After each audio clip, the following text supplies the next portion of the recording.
California, Mr. Royce, for 2 minutes. Thank you, Mr. Chairman.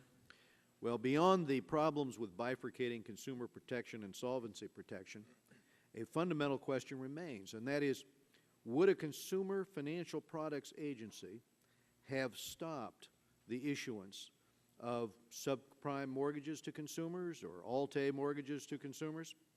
I think it is fair to say the regulators we had in place, many of whom were responsible for consumer protection, were assisting in, rather than hindering, the proliferation of these subprime products, the proliferation of what's now called liar loans. In fact, it was because of regulators and Congress that these various products came into existence and thrived in the manner that they did.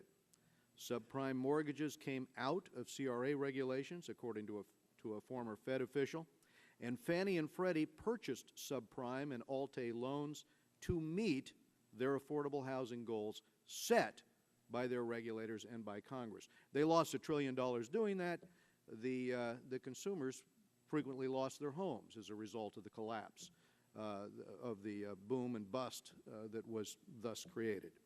Instead of adding another government agency and unwisely separating solvency protection from consumer protection, we should take a step back and look at the artificial mandates we place on financial institutions that inevitably distort the market, which ends up in the long term walloping the consumer and creating the kind of housing problem that we have today.